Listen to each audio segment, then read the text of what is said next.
आज हम पर्यावरण शिक्षा यानी जल संसाधन के बारे में पढ़ेंगे। पर्यावरण शिक्षा में वाटर रिसोर्सेस, जिसमें आज हम जल की संरचना एवं जल चक्र के बारे में पढ़ेंगे। तो सबसे पहले हम जल संसाधन के बारे में जान लें, यानी वाटर रिसोर्सेस क्या हैं। प्राकृतिक संसाधनों में जल ऐसा आधारभूत संसाधन है जिसके बिना पृथ्वी पर जीवन की कल्पना करना भी असंभव है। मानव के विकास का इतिहास जल में निहित है। मानव के सांस्कृतिक विकास में जल की उपलब्धता की महत्वपूर्ण भूमिका रही है। इतिहास प्रमाण है कि मानव सभ्यता का विकास नदियों के किनारे हुआ, जहां मानव को जल सरलता से उपलब्ध होता था। इसलिए इनको नदी घाटी की सभ्यता कहते हैं, जहां मानव ने जल संसाधन का उपयोग किया, विविध कार्यों में किया, जैसे पीने के लिए, सिंचाई, परिवहन आदि से मैं पहली बार किया। जल मानव के आंतरिक, वनस्पति एवं जीव जंतुओं के लिए भी महत्वपूर्ण है। पृथ्वी तल पर सघन वन विषुवत रेखीय प्रदेशों में पाए जाते हैं, जहां प्राय वर्ष भर वर्षा होती रहती है। कम वर्षा वाले क्षेत्रों में घास उगती है। जल के अभाव के कारण उष्ण मरुस्थलों में वनस्पति का अभाव रहता है। वृक्ष में 40% भाग जल का होता है। इससे अधिक लगभग 65% भाग मानव शरीर में जल का विद्यमान है। यदि वन्य प्राणियों की दिनचर्या को देखें तो पता चलेगा कि वे अधिकतर जल स्रोतों के निकट निवास करते हैं।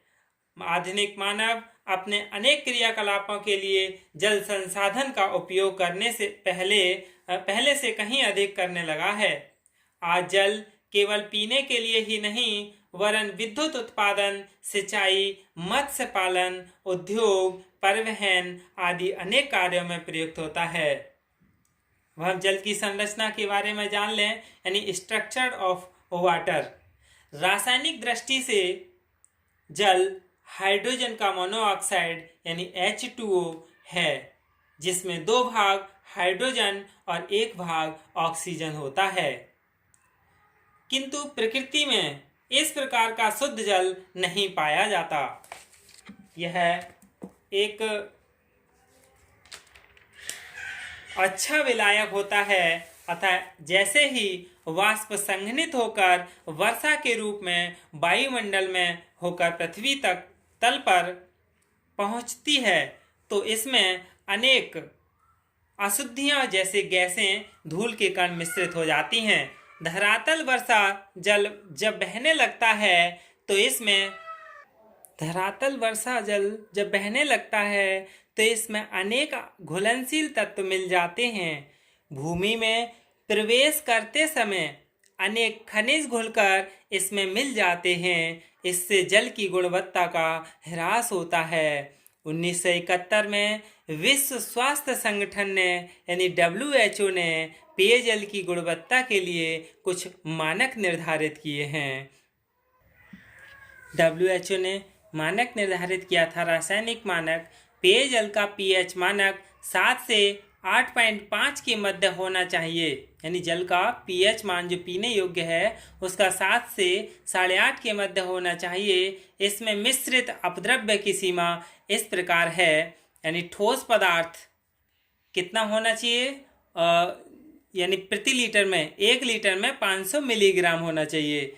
कैल्शियम कितना होना चाहिए, 1 लीटर में 75 मिलीग्राम कैल्शियम। मैग्नीशियम 30 मिलीग्राम प्रति लीटर और सल्फेट 200 मिलीग्राम प्रति लीटर होना चाहिए। लोहा 0.1 ग्राम प्रति लीटर होना चाहिए और क्लोराइड 200 मिलीग्राम प्रति लीटर। मैंगनीज 0.05, तांबा 0.05, जिंक 5 मिलीग्राम प्रति लीटर होना चाहिए। आर्सेनिक 0.05 मिलीग्राम प्रति लीटर। साइनाइड 0.05 मिलीलीटर और सीसा 0.05 मिलीग्राम प्रति लीटर और पारा 0.001 मिलीग्राम प्रति लीटर होता है। इसका भौतिक मानक जो है वह पेयजल स्वच्छ, गंध रहित, निस्वाद यानी बिना स्वाद वाला, निर्मल तथा शीतल होना चाहिए। इसका जैविक मानक WHO ने निर्धारित किया था। इनमें बैसिलस कोलाई प्रति 100 ग्राम में एक भी नहीं होनी चाहिए। अन्य कोलीफॉर्म बैक्टीरिया 10 से अधिक नहीं होनी चाहिए। जल की गुणवत्ता के आधार पर इसका वर्गीकरण 4 प्रकार में किया है जल का। तो सबसे पहला है शुद्ध जल यानी क्लीन वाटर। शुद्ध जल कैसा होता है? यानी जल जब अवांछनीय पदार्थों से रहित हो तथा स्वास्थ्यप्रद हो तो उसे शुद्ध जल कहते हैं। यही प्राकृतिक जल भी कहलाता है। दूसरा है सुरक्षित जल यानी सेफ वाटर। यह उपचारित जल होने के कारण इसमें अवांछित पदार्थ नहीं होते हैं। तीसरा है संदूषित जल यानी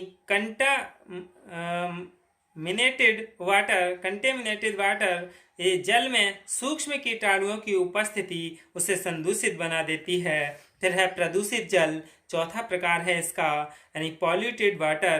प्रदूषक तत्वों के जल में मिलने पर जल प्रदूषित हो जाता है। अब हम जल चक्र के बारे में पढ़ लें। जल चक्र क्या है? पृथ्वी और वायुमंडल के मध्य अनवरत रूप से चलने वाले चक्र को जल चक्र कहते हैं। यह जल चक्र ही यथार्थ में पृथ्वी को प्राप्त होने वाले जल का स्रोत है। जल चक्र एक प्राकृतिक प्रक्रिया है जो निरंतर चलती रहती है। पृथ्वी तल पर स्थित जल जब सूर्य ताप से गर्म हो जाता है तो उसमें वाष्पीकरण प्रारंभ होता है।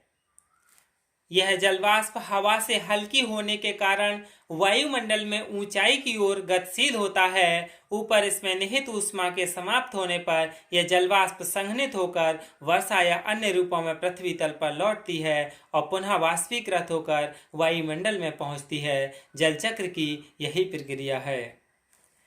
पृथ्वी पर जल का विस्तृत क्षेत्र है। पृथ्वी का 70% भाग जल से घिरा हुआ है जो महासागरों के रूप में स्थित है।